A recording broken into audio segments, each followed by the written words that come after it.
नमस्यन्तो दिव आपृष्ठमस्तु परिद्यावा पृथिवी यन्ति सद्यः तत्सूर्यस्य देवत्वं तन्महित्वं मध्याकर्तोर्वितरं सञ्जभार यदेदयुक्तहरिदस्तनस्नादाद्रा श्रीवासस्तनुते सिमस्मै तन्मित्रस्य वरुणस्याभिचक्षेषु यो रूपं प्रणुते च्योरुपस्थे।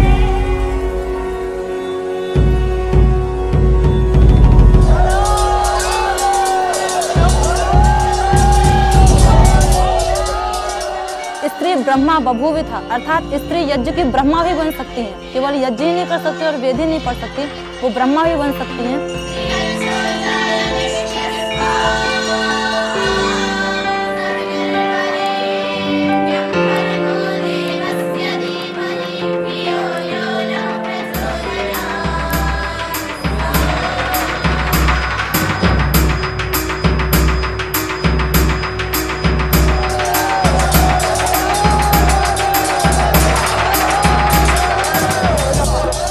मैंने हवन 50 से भी ज़्यादा करवा लिए हैं अब तक अपने ब्रह्मत्व में, दूसरों के घरों में जाकर।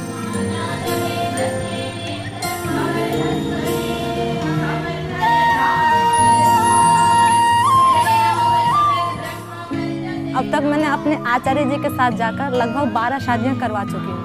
और वहाँ पे जब मेरी आचार्य जी करवाती हैं तो बड़े सारे पंडित होते हैं, पहले तो बहुत गुस्साते हैं कि ये करवाएंगे ये करवाएंगे, और जब वो स्वयं देखते हैं कि इस प्रकार से शादियाँ होती हैं तो उनके पास आकर स्वयं नतमस्तक होते हैं कि हमने पहली बार ऐसी शादी देखी, आज तक मैंने नहीं देखा। और जो लोग बैठे होते हैं ना वो कहते हैं लगता है हम दोबारा से शादी करवा लें अपनी, क्योंकि हमारी शादी ऐसी हुई नहीं।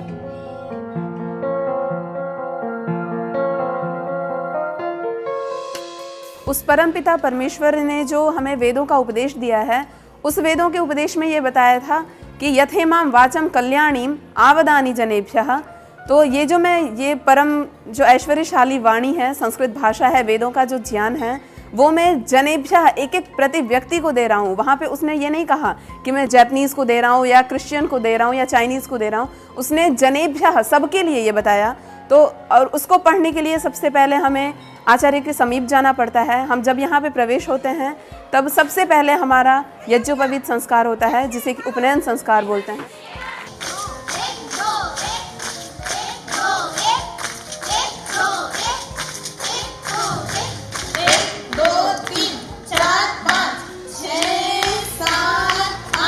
आपके समक्ष बहुत से उदाहरण है। रानी लक्ष्मीबाई, उसने पूरे देश को अपने साथ किया।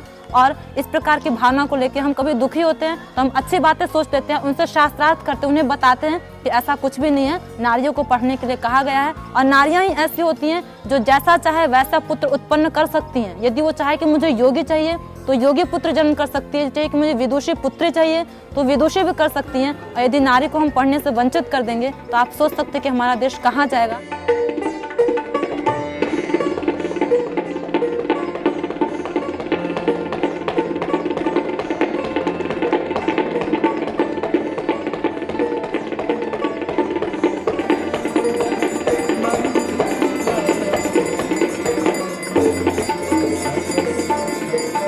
मानव जीवन का कल्याण किस प्रकार करना है, देश का कल्याण किस प्रकार करना है, ये सभी भावनाओं को लेते हुए हम यहाँ पर यज्ञ करते हैं, सब लोग सम्मिलित होकर मिल करके।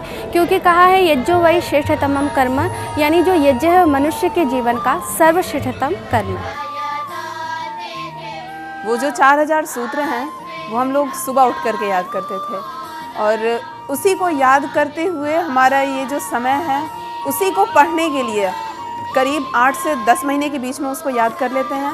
और याद करने के बाद उसी को हमारा पूरा समय जितना है यहाँ पे करीब 12 साल तक हम उसी को पढ़ने में लगा देते हैं, क्योंकि वही व्याकरण की नींव है, वही जो सूत्र हैं वही हमें सब कुछ बताता है कि ये जो इस ब्रह्मांड में जितने भी शब्द प्रचलित हैं वो शब्द किस तरीके से बना है, उस शब्द का वास्तविक अर्थ क्या है।